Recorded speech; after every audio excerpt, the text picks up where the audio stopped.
Leading news পেপারে, UK leading news পেপারে তার যে দুর্নীতির অভিযোগগুলো রয়েছে, এইখানে কি স্বর্ণ মাখানো লিফলেট এবং পুতিনের সাথে তার ছবি, এই রূপপুর পারমাণবিক বিদ্যুৎ কেন্দ্রের যে ভাগ, এগুলো অনেকখানি সত্য বলে আমাদের মনে হয়। বড় তো ফ্ল্যাট পাইছে, এই যে ফ্ল্যাট যে দিয়েছে, আমরা তো এখন সামাজিক মিডিয়া অনেক কিছু দেখি, ওই ব্যবসায়ী তার মার কাছ থেকে বেনিফিট নেয় নাই, তো এই সরকারকে আনস্টেবল করবে। তো উনি যদি এইটুকু না বোঝে, প্রফেসর ইউনূস সাহেব বলছিল আপনি যদি আমাদেরকে আনস্টেবল করেন তাহলে সেভেন সিস্টার আনস্টেবল হবে। আপনার সেই সেই স্টার্ট গেল কোথায়?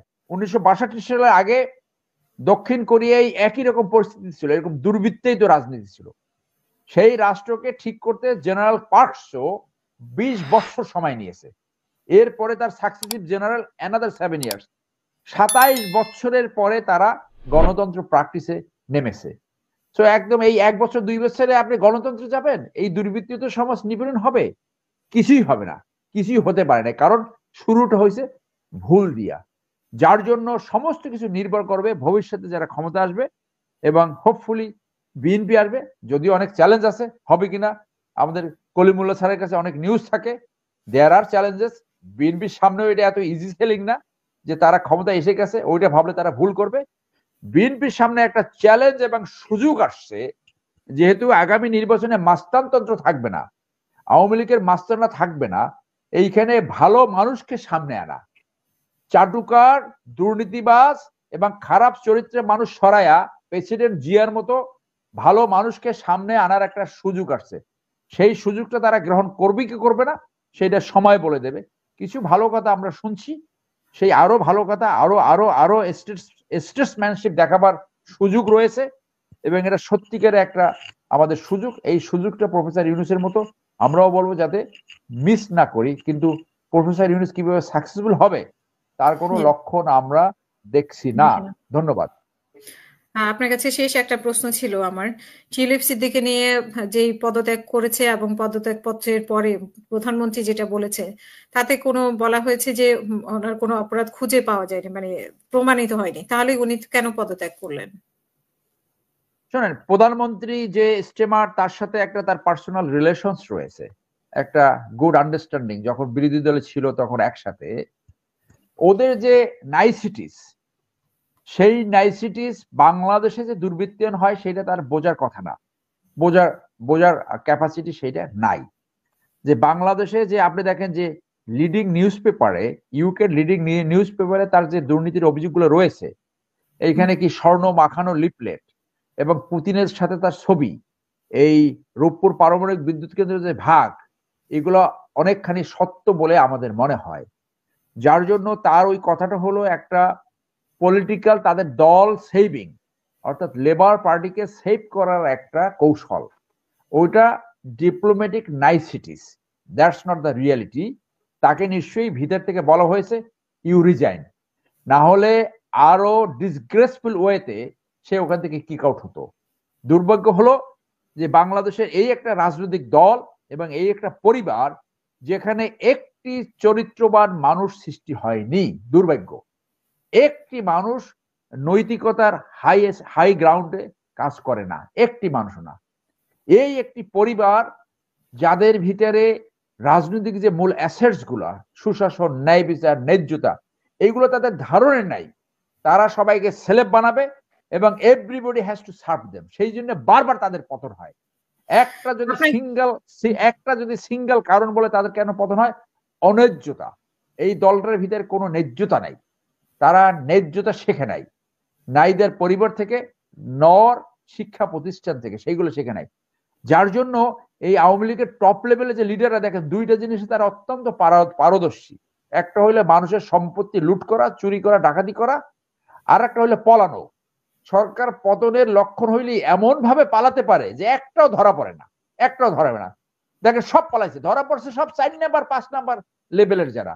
এই আনিসুল হকের মতো এই দুর্বৃত্ত এইগুলো ধরা পড়ছে, পালাই যাইতে পারে নাই।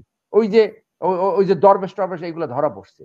তো ওই রেজিমটা ছিল একটা, কে কাটছে বেশি জনগণের সম্পদ লুট করতে পারে, কে কাটছে বেশি খারাপ হতে পারে। টিউলিপ সিদ্দিক বা আওয়ামী লীগের পক্ষ থেকে লেবার পার্টিকেও অনেক টাকা পয়সা দেওয়া হয়েছে, সেটা ধাপাচাপা দেওয়ার জন্যই কি তাড়াতাড়ি তাকে এরকম? হ্যাঁ,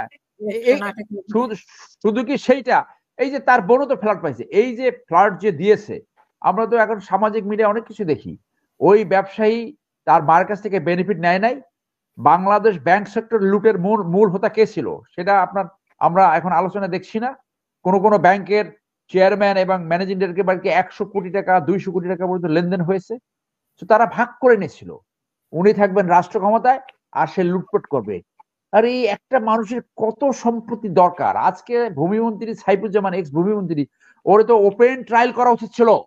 আপনি ভিয়েতনামে এক লেডি বিলিনিয়ার এস আলম যেভাবে ব্যাংক লুট করছে 15 বছর ধরে, ওই মহিলা 12 বছর ধরে ভিয়েতনামের একটা ব্যাংক লুট করছে। ট্রায়াল কোর্টে তার ফাঁসি হয়েছে, এপিল কোর্টে সেই ফাঁসির বহাল রেখেছে। সেই ফাঁসি থেকে তার জীবন বাঁচাতে হলে 4 ভাগের 3 ভাগ টাকা রাষ্ট্রীয় কোষাগারে জমা দিতে হবে। বাংলাদেশে 53 বছর ধরে একটি দুর্নীতির মামলার বিচার হয়নি। তো সেইখানে আপনি দেখেন যে এইগুলা ব্যাংক লুট করা, এই পুরো ব্যাংক, একটা দেশের সমস্ত ব্যাংক লুট হয়ে গেল, এইটার মাফিয়া মাদার তো শেখ রেহানা, এটা তো এখন আলোচনায় আসছে। তো এই পুরো পরিবারটা একটা লুটপাটতন্ত্র করে দেশটাকে আজকে শেষ করে গেছে ইন্ডিয়ার প্রোটেকশনে। আর ইন্ডিয়া এই সমস্ত লুটেরারদের এই একটা স্টুপিড ফরেন পলিসি, এই যে অজিত দোভাল নামে একটা ইডিয়েট আছে, ফরেন পলিসি জানে না, সমস্ত নেইবারিং কান্ট্রির সাথে সম্পর্ক খারাপ করে রাখছে। এখন এই চোরগুলা, যাদের অনেকেই ইন্ডিয়াতে টাকা পাচার করেছে, গাজী গোলাম মোস্তফার মতো, সেইগুলোকে তারা প্রোটেক্ট করতেছে। তারা তো এই সরকারকে আনস্টেবল করবে। তো উনি যদি এইটুকু না বোঝে, প্রফেসর ইউনূস সাহেব বলছিল আপনি যদি আমাদেরকে আনস্টেবল করেন তাহলে 7 সিস্টার আনস্টেবল হবে। আপনার সেই স্ট্যান্ড গেল কোথায়? হঠাৎ করে কি মাথার উপরে কি তাবিজ ফেলাইছে না পানি পড়া খাইছে? সেই স্ট্যান্ডই নাই এখন। যার জন্য মানুষ জনস্বার্থে দেখতে চায় যে ইন্ডিয়া যাতে আমাদের উপরে আর জুলুম নির্যাতন না চালাতে পারে। We kick out their hegemony. আমরা তাদের এই বিগ ব্রাদারলি অ্যাটিটিউড রিজেক্ট করি। আমি আবারও বলি, they do not know the international relations, modern international relation. they do not know how to maintain relations with their neighbors. তাদের ফরেন পলিসি সম্পূর্ণ faulty. এই ফল্টি ফরেন রিলেশনস নিয়ে, এই concept নিয়ে কখনোই তারা কোনো ভালো নেইবার পাবে না। সেই ক্ষেত্রে বাংলাদেশে আওয়ামী লীগের মতো একটা দল তারা পায়, যাতে তারা লুটপাট করতে পারে, যাতে তারা একটা পাপেট গভর্নমেন্ট সৃষ্টি করতে পারে। জনগণ সেখান থেকে একদম পরপর লেসন দিয়েছে। আওয়ামী লীগের যে দেমাগ সৃষ্টি হয়েছিল, তাদের আর কোনো পতন হবে না। দেমাগ ক্রাস্ট হয়ে গেছে, একদম চুরমার হয়ে গেছে। নতুন ইতিহাস সৃষ্টি হয়েছে। স্বৈরাচারী সবসময় পতন হয়, পতন হতেই হবে, it is matter of time. আমরা টকশোতে 2012 সালের পর থেকে বলছি যে ইন্ডিয়ার আর ফেরত যাওয়ার কথা না। এটা এমন একটি টানেল যে এটা যদি আপনি একবার ঢোকেন, এখান থেকে পিছনের জায়গায়, প্রিভিয়াস জায়গায় ফেরত আসার কোনো আর সুযোগ নাই।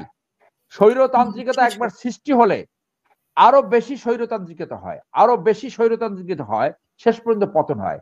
সেটাই হয়েছে।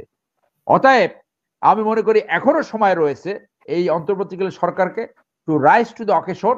এই অথর্বগুলোকে, এইগুলোকে সরিয়ে যোগ্য, দক্ষ, সৎ এবং সাহসী লোককে সামনে এসে পুনর্গঠন করুন। না হলে আপনাদের পরিস্থিতি ওই ফখরুদ্দিন মঈনুদ্দিনের মতো হবে। ওরা যখন পালাই আছে আর কোনোদিন হয়তো বাংলাদেশে আসতে পারবে না, মরার পরেও আসতে পারবে না। সেই পরিস্থিতি যাতে আপনাদের না হয় সেই দোয়া করি, সেইটি আমরা দেখতে চাচ্ছি।